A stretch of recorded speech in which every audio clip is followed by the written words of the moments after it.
this is Derek with Tech and Ministry.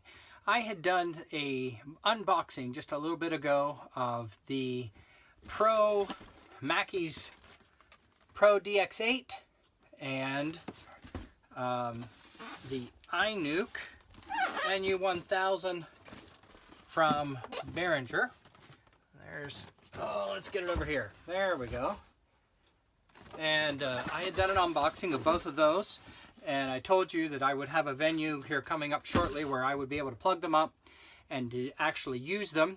I'm sorry I don't have any footage of that. I thought about recording some of our singing, and but it wasn't something I could do, so I don't have any footage.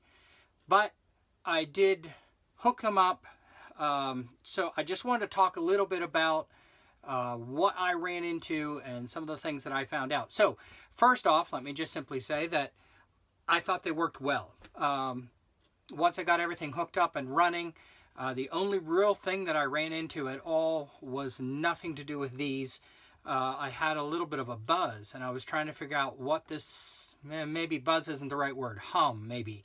And I was trying to figure out where this was coming from. I had it almost the whole time we were singing, and I was trying to figure out what in the world had happened. And just before we started the service, somebody asked if they could hook up a wireless mic into my system, and I said sure, that's fine. We hooked it up real fast and didn't really, we just checked it to make sure that it had sound. That was it. That was all we cared about. And then that was it. That was all we did. And I figured out when the speaker got up to speak and he flipped on his lapel mic, the hum went away. So even though I had the channel muted that the wireless mic was on, there was still some kind of feedback coming through that channel. And once I unplugged that channel, then it resolved the issue. So that was something I wasn't expecting. I don't necessarily think it's anything wrong with the Mackie's board. It's just something that I am going to note in my mind and remember as I travel with it, that if I run into this again, it could be because of an older wireless system that has a hum in it and it's causing a problem, and we just need to unplug it until we're ready for it. Another thing I ran into was I have been using a little powered mixer, and that mixer had phantom power on it. This particular mixer, the Mackie, does not have phantom power.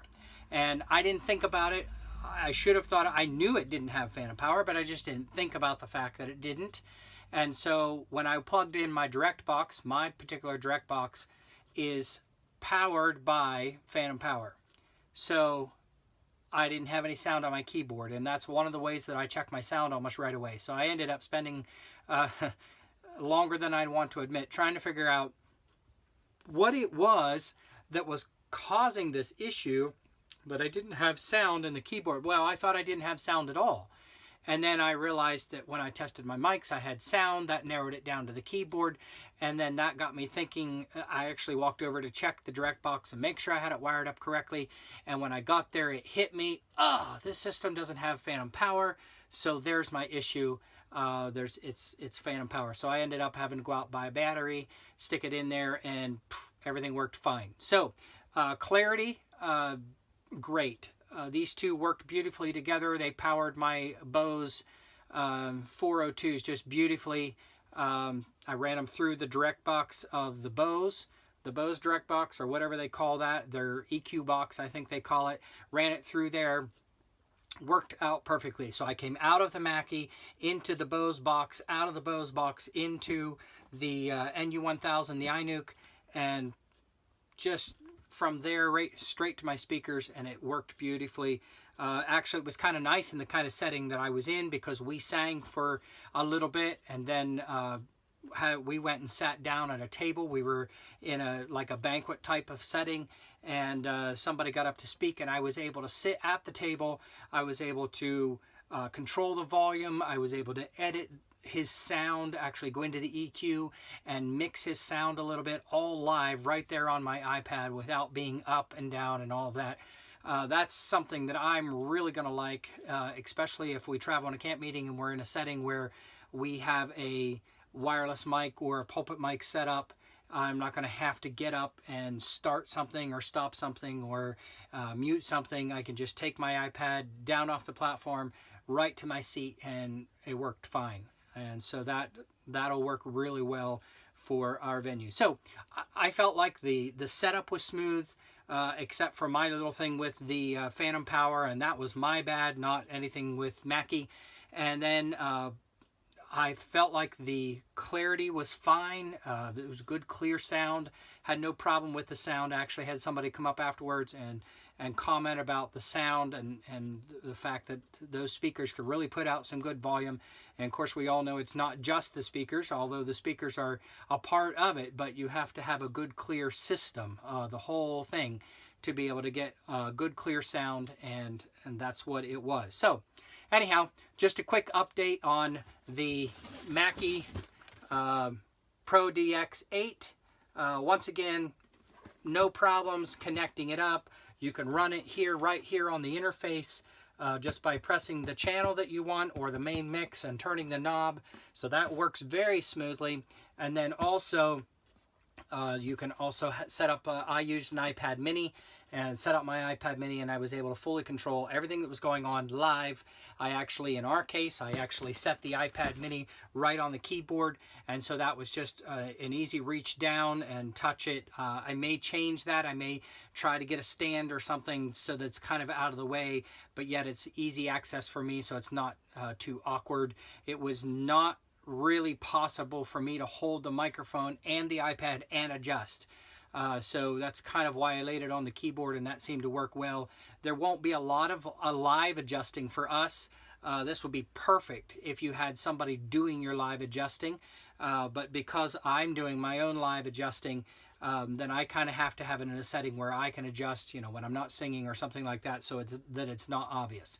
And so I'm going to be working on that, but I was very pleased with that. The iNuke, very, very light, simple to use, just plugged up and went. So I was very happy with that. So things turned out very good, and I'm very pleased with these products, and I would definitely recommend both of these products. If you're using them in a small scale setting, I definitely would recommend those. All right, well, there's my update. And in fact, why don't I put in a picture right here of that particular setting of how I had it hooked up. I just snapped a real quick picture of the way I have it set. And then I'll also play just a real quick video clip right here, and I'll just explain kind of what I did. So basically, I was in another setting just a few weeks ago where I just took the mixer. I did not take the amplifier. I just took the mixer and our mics and wires.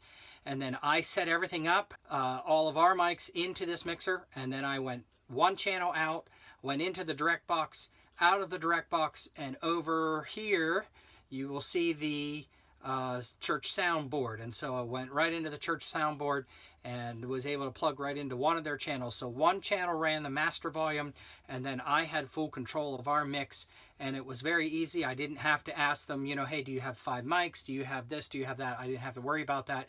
I just went in, set ours up. I was able to set that up in just a few minutes, plugged it into one of their channels, and was ready to go. So that was another great way to use this ProDX wireless digital mixer. So once again, Mackie's ProDX wireless digital mixer. Very impressed, very pleased, and I'm looking forward to using it more as we travel later this fall and then on into spring and summer of next year. Thanks again for watching. This is Derek with Tech and Ministry. Have a good day.